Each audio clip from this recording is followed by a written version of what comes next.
Este es Daniel Villegas. Nosotros, el jurado, declaramos al acusado Daniel Villegas inocente. En 1995 fue encarcelado por un crimen conocido como el tiroteo del Viernes Santo. En 1993, un coche abrió fuego contra un grupo de 4 adolescentes en El Paso, Texas. 2 de los adolescentes, Armando Lazo y Bobby England, perdieron la vida y el adolescente Villegas se encontró en el punto de mira. Decir que su condena fue errónea es quedarse corto. Cumplió nada menos que 25 años entre rejas antes de ser puesto en libertad en 2018. Villegas confesó, pero bajo extrema coacción.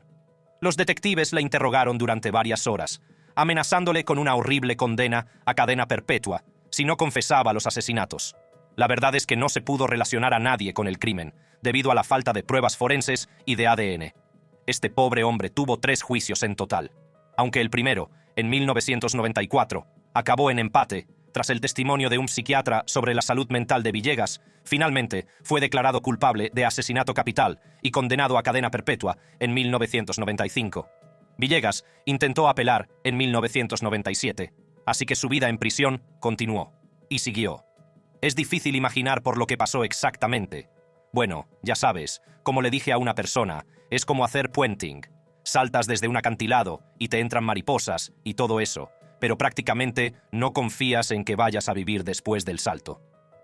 Hubo un respiro después de 18 años, cuando se cuestionó el veredicto y fue puesto en libertad. Sin embargo, la pesadilla no había terminado. Era necesario otro juicio para determinar de una vez por todas su culpabilidad. Al parecer, Villegas rechazó la opción de la declaración Alford, en la que habría admitido que había pruebas suficientes para condenarle, a pesar de declararse inocente. Villegas se negó a hacerlo. Finalmente, Villegas tuvo su merecido día en la corte, el 5 de octubre de 2018. Como puedes ver, su reacción es increíblemente poderosa y conmovedora. Nosotros, el jurado, declaramos al acusado Daniel Villegas inocente. Posiblemente continúe el clip en segundo plano sin sonido mientras continúa la narración. A estas alturas, Villegas tenía 41 años. Ha pasado la mayor parte de su vida adulta preso por un delito que no cometió. No es de extrañar que tuviera dificultades para mantenerse en pie. Había mucho en juego. Durante su periodo fuera de la cárcel, Villegas se había casado y había tenido hijos. Qué cruel habría sido que le arrebataran de nuevo la libertad. Al parecer, trabajó en la construcción y en un bufete de abogados. Villegas recibió una indemnización económica, aunque no se ha publicado la cifra exacta. Michael Hanlin. Este es Michael Hanlin. Esto es muy emotivo, ¿no? Sí, lo es.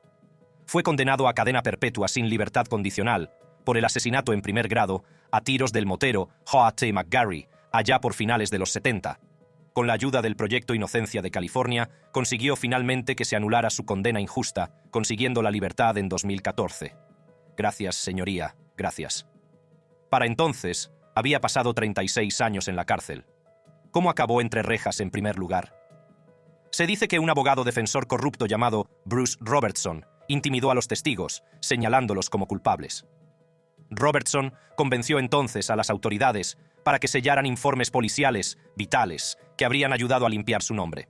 El Proyecto Inocencia de California logró desprecintar los informes y consiguió que un juez reconsiderara el veredicto.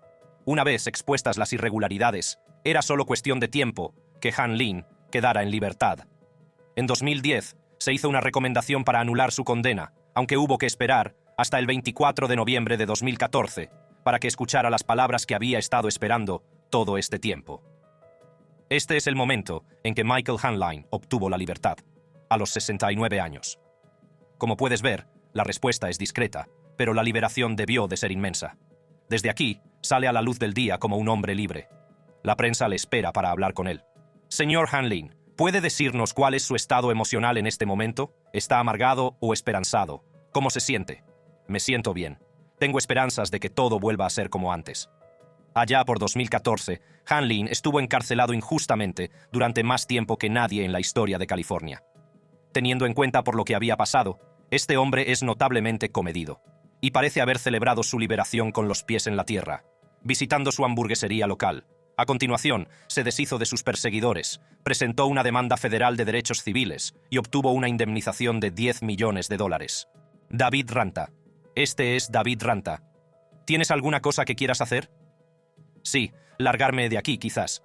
fue condenado a 37 años y medio de cadena perpetua por el asesinato del rabino Chaskel Versberger, miembro de la comunidad jasídica de Williamsburg, Brooklyn, a principios de los 90. El rabino Versberger había recibido un disparo mortal durante un robo que tuvo lugar cerca de donde accedía a su vehículo. Los atracadores también le robaron el coche. Ranta fue señalado como el hombre que apretó el gatillo, pero, por supuesto, fue condenado injustamente. Como dije desde el principio, no tuve nada que ver con este caso. Entre bastidores, se fraguó supuestamente una conspiración entre la fraternidad criminal y las fuerzas del orden para inculpar a Ranta. A cargo de la investigación estaba el detective Louis N. Scarcella, cuyo trabajo ha sido cuestionado a lo largo de los años. Según David Ranta, Scarcella fabricó su confesión y, a lo largo de los años, se han anulado múltiples condenas dictadas por Scarcella.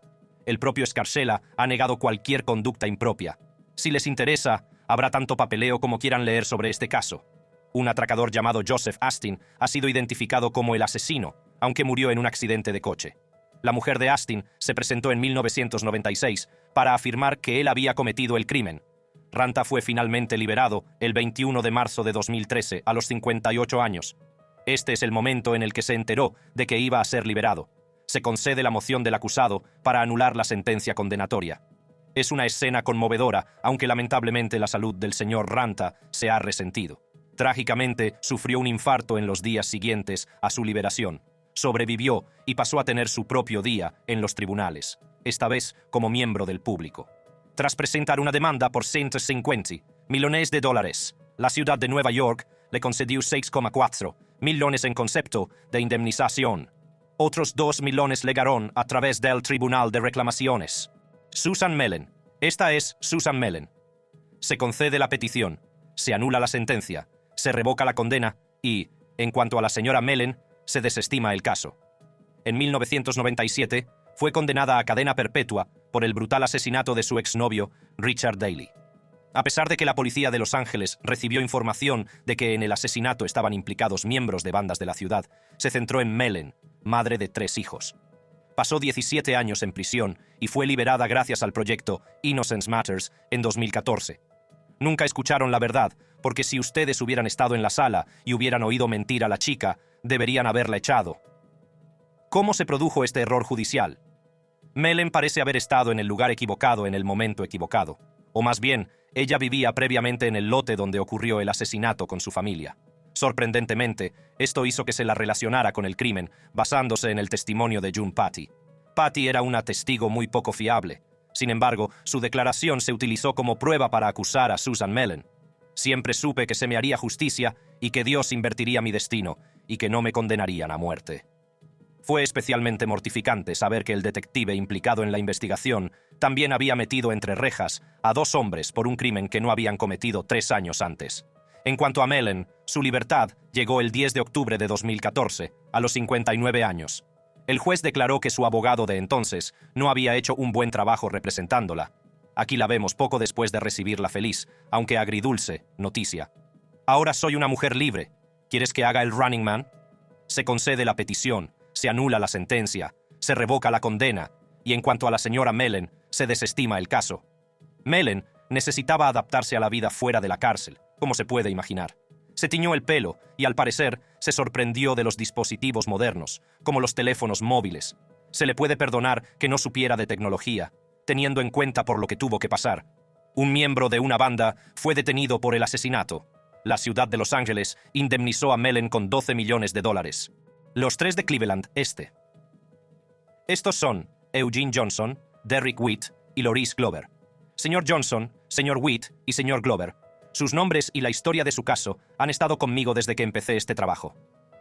En 1996, los entonces adolescentes fueron condenados por el tiroteo mortal de Clifton Hudson Jr. en una calle de East Cleveland el año anterior. Glover recibió una condena de 15 años a cadena perpetua, mientras que Watt y Johnson recibieron 18 años a cadena perpetua. El 26 de marzo de 2015, fueron finalmente puestos en libertad tras pasar 20 años entre rejas. La policía atrapó a los tipos equivocados. ¿Pero cómo? Se dio importancia al testimonio de Tamika Harris, una niña de 14 años que estaba en el lugar de los hechos cuando murió Hudson Jr., Johnson, Witt y Glover circulaban por la calle en la que murió el hombre y se dieron a la fuga al oír el disparo. La declaración de Harris, en la que aparecía el tirador en un coche, fue suficiente para que los agentes identificaran su vehículo y detuvieran al trío. Un problema.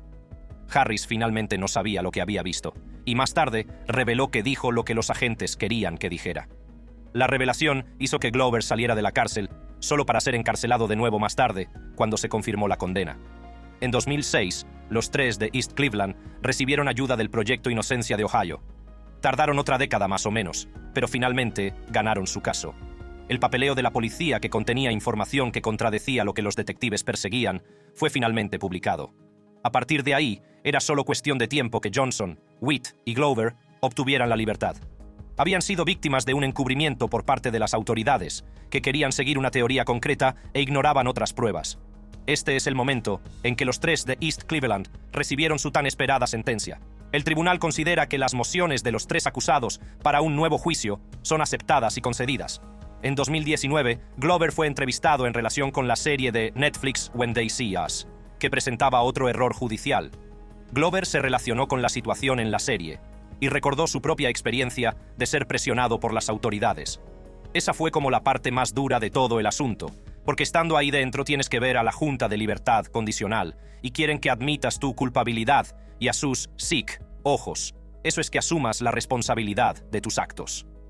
Los tres hombres habían recibido cada uno $5 millones en compensación de East Cleveland por su terrible experiencia en 2018.